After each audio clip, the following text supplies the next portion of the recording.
So we're now a few days past last week's full moon, which you'll recall I had mentioned as a very important period in terms of revealing something important in regard to the election and the possibility that there might be problems with the voting, and the fact that this full moon happened with a Uranus connection, and that Uranus is connected to the key players in the drama: Kamala Harris, Joe Biden, Donald Trump, J.D. Vance.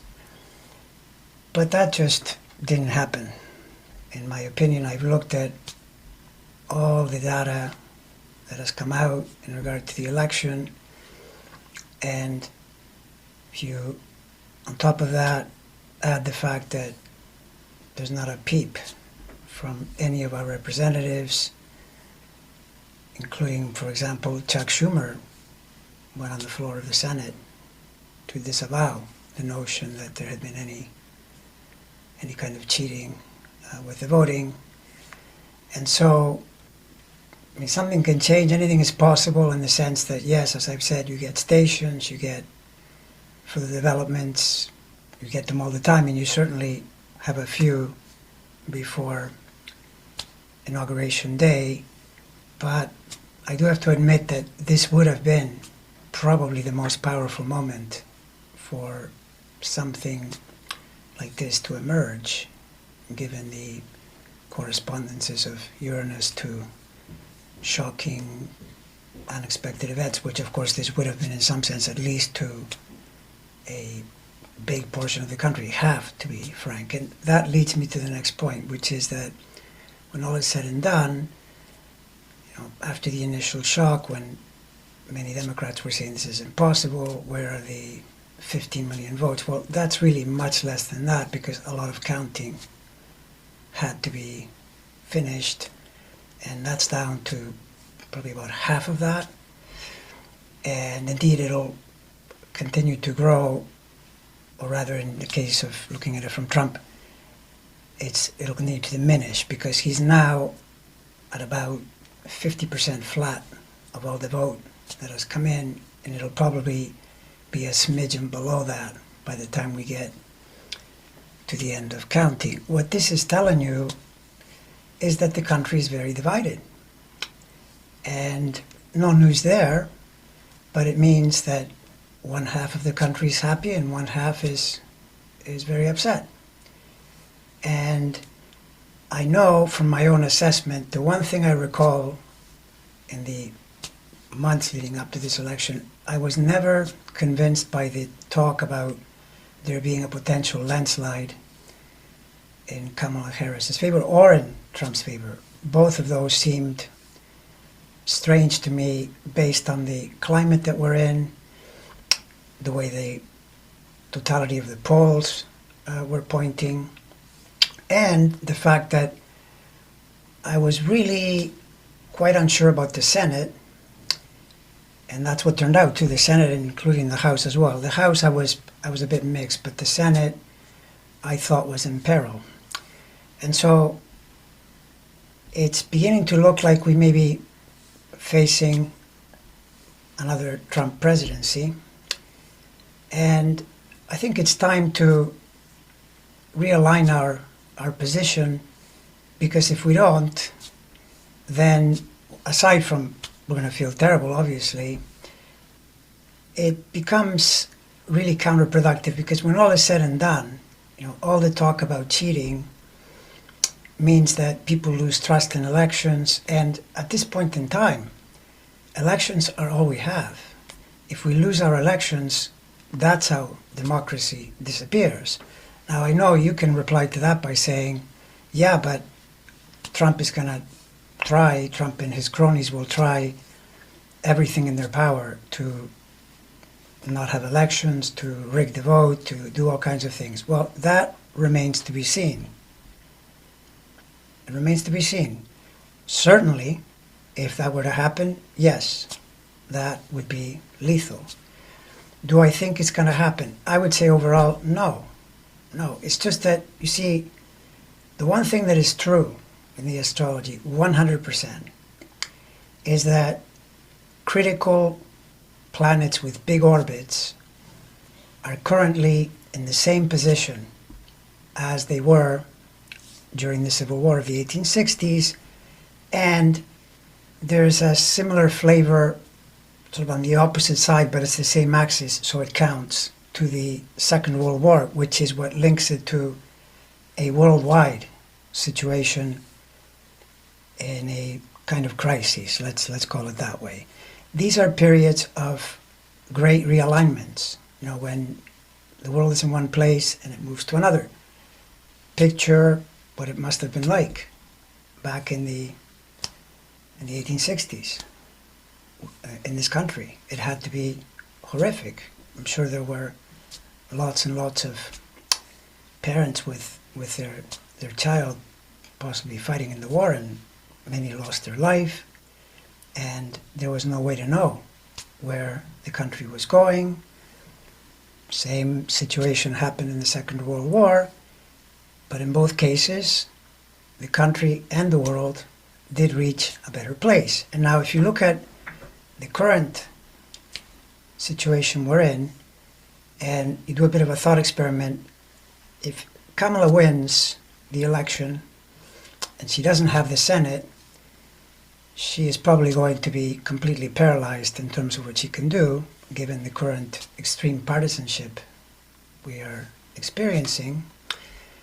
And so now with Trump and the Senate and the House, it's all GOP, they're running the show, which means they become accountable in the next election. Indeed, in the next two elections. And this is where, if you're optimistic at all, and you start from the vantage point that we do know he's not a good manager. He has a lot of trouble managing things properly. That's abundantly clear. In fact, I came across information in books written about him in the 1990s that attested to the fact that he's just a really poor manager. It's all showmanship, and then of course braggadocio, retribution, revenge, not a whole lot of good management. So the odds are pretty good that he's going to show his colors, and you've seen how forgetful voters can be. What happened in 2020? In 2020, we were all experiencing the pandemic with him in charge, and so enough voters showed up to reject him because it was right up close, they could see it. Now they seem to have forgotten this, but they're about to see what his administering is like. And so the odds improve that as we go into the next election, we can get a victory, and potentially the election after that. And where this is really important is that in contrast to the Civil War, when Neptune and Uranus, which are two of the most key players, were really together, and you might possibly point to that the fact that you've got two big planets together, that might have been the correlation to a hot war rather than a colder war, which is more likely in this case. Now, the way their orbits work, Neptune will do its thing first. Literally for the next 4 years, it's precisely where it was when the fighting was happening. But back then, the Uranus was there too. They're in on it, meaning the Uranus is returning to its natal place in the American chart. Now, what happens is Neptune moves beyond those degrees where it was extremely troublesome in the 1860s, and then the Uranus return happens. And Uranus returning then, for me, is very encouraging because that is a new beginning, a new direction. And if you're going to get a new direction, it means a new direction basically splitting from the party that is then in power, which in this case would be the GOP and Trump or whoever is there at the time. This, of course, is also another pattern that is pretty obvious in the world right now, which is that incumbents parties in power are having a really hard time maintaining power because people reasonably or unreasonably are rejecting the status quo as they see it, and so they elect someone new, basically anyone, whoever is there. And I think this has happened in America for sure. I think the key here is that, when people say there was cheating in this election, I got to tell you, it sounds, based on the arguments that I'm hearing, and particularly in terms of the ability to prove anything, very similar to what the Republicans were doing in 2020. They were even more aggressive about it. They literally tried to do something to change the outcome. There was zero proof of any of these so-called shenanigans that they were claiming.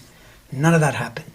And in the current situation, I have yet to see something truly credible, something that you could take into a court of law and win a case.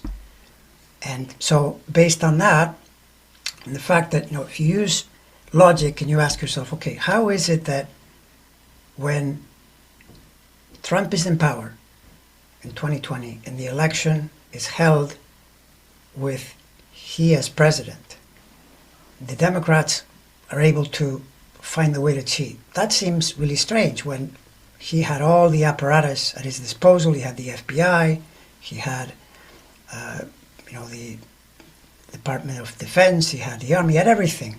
Of course, he'll say, oh no, it doesn't matter because the deep state, it's all controlled by the deep state, and so that's why it happened. I find that very hard to believe. But just so, reverse the situation now. Now we're asked to believe that with Biden in power and all the apparatus is controlled by him, it's his FBI, it's his investigative apparatus, and yet Trump is able to cheat. They're able to pull something off, which is very difficult to do. In all due respect to people that say Elon Musk and Starlink and all of that, these voting systems are not on the internet, and there's not some ray you can send to change something and hacking into all the machines at the same time. You see, if you did that, then you would spot in the data patterns that don't fit. You have to realize that, even if you say, well, Democrats are kind of soft and they don't fight back, even so, there are a lot of great lawyers, mathematicians, statisticians. They can look at the numbers that have come in. They can assess it all. And I am dead sure that if they spot something that looks fake, just like you do when you assess whether something is photoshopped or not, and so on, there are always metrics, then they would point to it, and then there would be a scandal. But that's not what has happened. Right? So the better explanation is simply that, to be honest, the Democratic electorate didn't come through. It simply didn't come through. And if you say, no, that's not possible, I can point to other times, like 2016 was a classic. 2016, in the final analysis, was a dramatic undervote from the way they were voting for Obama in the previous two elections. Same thing happened back in 2000 in a different way. Back then, we had in Florida, people complain about the Supreme Court, but that was enabled by the fact that nearly 100,000, I think it was in the 90s, thousand, voted for Ralph Nader, who had no chance of winning the election. Those votes, or rather many of those votes, would have gone to Al Gore because those votes were for a progressive agenda. And for some reason, Democratic voters have trouble understanding that in a two-party system, there are two items on the agenda. And once you veer from that, you can be helping the other person, the person that you don't want, the person that is going to bring you the worst possible result. Similarly, this is happening now with the complaints about, the Israeli-Palestinian situation in Michigan. They're very bitter about it, but don't they realize that Trump is even worse? He's giving them absolutely zero. So the better vote would have been for the party that at least is trying to do something. But this is the way it is, right? So if people don't vote, there is no possible way that you can win. And this is going to become even more important now when we go into, 2022, or pardon me, 2026, which will be the next midterms, where you can start to check their power, because at the moment they control everything, right? And in terms of the astrology, the key pattern is the Neptune-Uranus for sure, but I will admit that when you have full outer planet activity, because what you've got here is you've got Uranus, Neptune, Pluto, and Eris. All four are in a really problematic situation. For example, Pluto was not there during the Civil War, and it's there now. Now, the advantage to Pluto being there now is it's a better index of renewal of something major really truly changing. It's just that, the expectation people have that Pluto enters Aquarius, and that by itself, just the entry, changes everything. It doesn't work like that. Pluto will be in Aquarius for more than 2 decades. So it's entirely possible that Pluto goes into Aquarius, and the effects of Pluto in Aquarius, which I believe are not helpful to fascism, even if Pluto itself has the quality of authoritarianism, plutocracy, and so on. And at the moment, it's definitely appearing that way. But I think we have to be thankful that the people that are doing this are not the sharpest pencil in the drawer. The people that are, for example, the people that he's currently choosing, to form his cabinet, which, by the way, is probably the best example of the reflections of the full moon last week, because it started to come out around who he was choosing, and that in itself is pretty shocking and pretty scandalous because it's so extreme in terms of promoting, incompetent, very, very compromised individuals. So the Pluto going in, don't assume that the very beginning, marks the whole period. It doesn't work like that. Just like when we had, think back to Pluto in Sagittarius, it enters in the mid-90s, and Sagittarius is a foreign country, international type of energy, and Pluto goes really well, unfortunately, on the downside with terrorism. That was the era of Al-Qaeda and all kinds of terror, but it didn't happen right away. In fact, some of the big things that happened, 98, then 9/11, it took a while, even though the entry was in 95. So, but at the moment, yes, the Pluto definitely looks super dark in the sense of who we have in government. And then the Eris energy, Eris is the rising tide of women, but it appears that women themselves are still fairly conflicted, because we expected a better margin than we got. Many, especially white women, voted for Trump. So it appears that they're valuing economic values, maybe identity factors.